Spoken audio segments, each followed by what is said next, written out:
You are watching Aditya Mehra World Affairs Analysis, your daily dose of global insights. Subscribe my channel for daily update.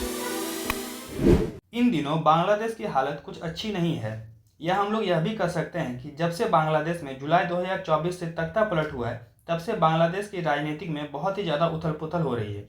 हाल ही में ओस्मान हदी की मौत के बाद जनता में अलग लेवल का आक्रोश देखा जा रहा है।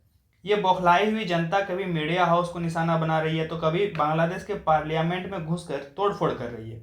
जनता में इतना ज़्यादा आक्रोश बढ़ गया है कि दीपू चंद्र दास नामक एक बांग्लादेशी हिंदू को जला दिया गया है। इस घटना का फोटो और वीडियो दोनों ही सोशल मीडिया पे बहुत ज़्यादा वायरल हो रहा है। आखिर इतना ज़्यादा पॉपुलर यूथ नेता को किसने मारा और क्यों मारा है? ओस्मान हदी की मौत के बाद बहुत सारे सवाल खड़े हो रहे हैं।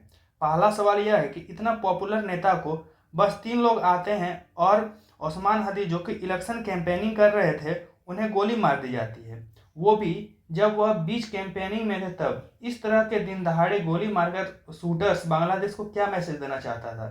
दूसरा सवाल यह है कि मोहम्मद यूनुस जो कि बांग्लादेश के अंतरिम सरकार में बैठा है, वह इस गोलीकांड को क्यों नहीं रोक पाया? तीसरा सवाल, ओस्मान हदी ढाका 8 से एज ए इंडिपेंडेंट कैंडिडेट के तौर पे क्यों खड़ा हो रहा था, इलेक्शन में खड़ा हो रहा था? क्या ओस्मान हदी को मोहम्मद यूनुस पे भरोसा नहीं था? चौथा सवाल है कि हदी के मौत के बाद मोहम्मद यूनुस चुनाव जीत जाएगा, या फिर हम लोग यह भी कह सकते हैं कि बांग्लादेश के आने वाले चुनाव में जो कि फरवरी में होने वाला है, इस पे इसका कितना असर पड़ेगा? क्या ओस्मान हदी के जगह कोई और छात्र युवा नेता इस चुनाव में भाग लेंगे, या फिर युवाओं का सपना यूं ही चूर हो जाएगा? आप लोग यह सोच रहे होंगे कि हमने अब तक शेख हसीना का नाम क्यों नहीं लिया। तो भाई सवाल यह है कि सवाल उससे पूछना चाहिए जिसके हाथ में सत्ता का बागडोर हो, ना कि उससे पूछना चाहिए जिसके पास ना तो सत्ता हो और ना ही पावर हो। आइए सबसे पहले हम लोग जानते हैं कि ओस्मान हदी के बारे में, आखिर ये था कौन। आइए अब समझते हैं इसके लाइफ के बारे में और एजुकेशन के बारे में।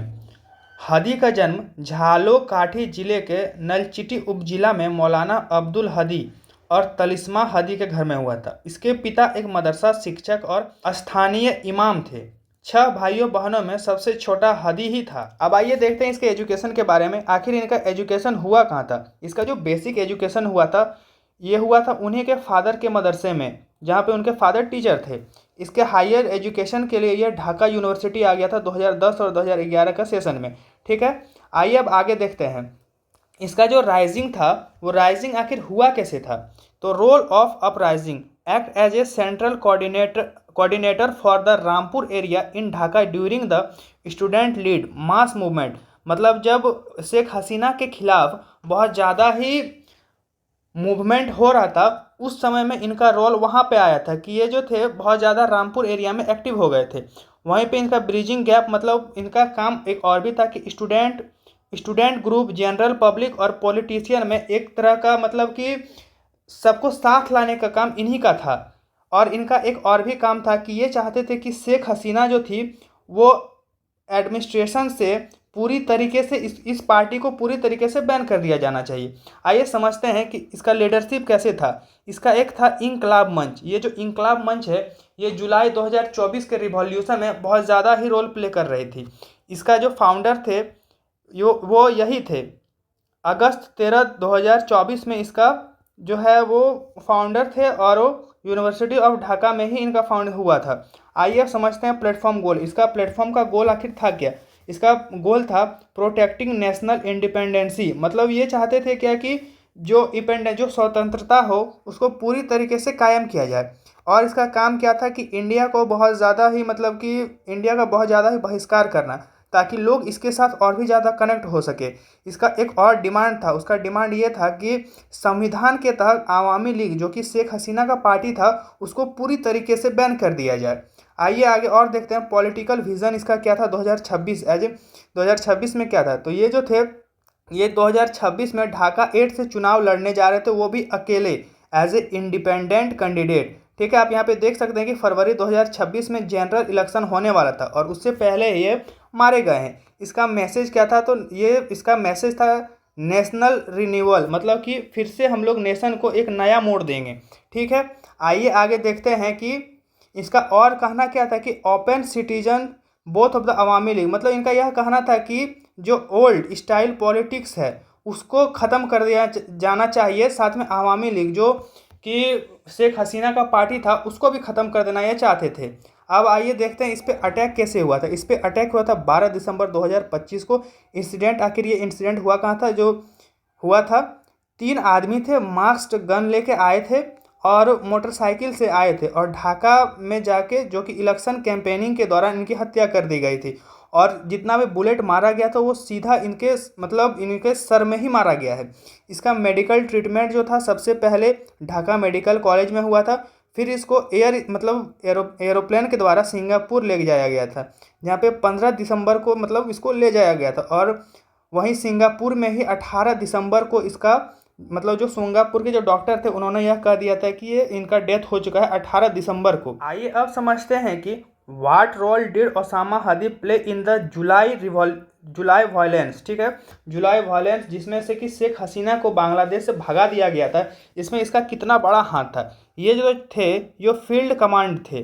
ठीक है, जो फील्ड पे होता था, मतलब जो ये बोल देते थे वही फील्ड पे हो रहा था। उसमें रामपुर और वाड़ा, जो कि ढाका का बहुत ज़्यादा सेंसिटिव एरिया था, उसका जो अगुवाई था यही कर रहे थे। आप यहाँ पे देख भी सकते हैं। इसका एक और भी काम था कि ये जो थे बहुत ज़्यादा ही स्टूडेंट को या फिर लोकल्स लोगों को पॉलिटिशियन से जोड़ रहे थे।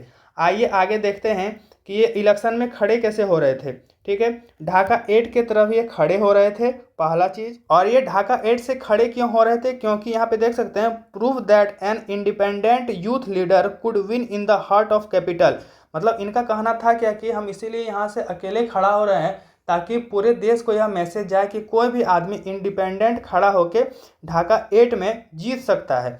We wanted to use his campaigning to expose the corrupt and past MPs and demonstrate that a common man could change their elite। मतलब इनका था क्या कि ये जो पिछले जो पुराने करप्ट MPs थे ये उनको दिखाना चाहते थे कि देखो हम यहाँ से खड़ा होंगे और जीत के भी दिखाएंगे। ओसामा हदीद जो थे ये अकेले ही क्यों पार्टी को मतलब रन करवा रहे थे? क्योंकि यह जो है यह दिखाना चाहते थे run alone because he believe that 2024 revolution demanding as a new political generation. मतलब यह बताना चाहते थे कि 2024 के रिवॉल्यूशन के बाद बांग्लादेश में एक नया पार्टी आए, नया पॉलिटिकल जनरेशन आए, ताकि नए लोग भी इसमें काम कर सके। आइए अब समझते हैं कि इसके पीछे सबसे बड़ा हाथ किनका हो सकता है। तो ये तो एक क्वेश्चन मार्क है कि इनके पीछे आखिर ये हाथ किसका हो सकता है। कि और एक क्वेश्चन यहाँ पे और भी उठता है कि इस चुनाव में इसके मौत के बाद सबसे ज़्यादा फायदा किसको होने वाला है। Thank you for watching. Subscribe my channel for daily update.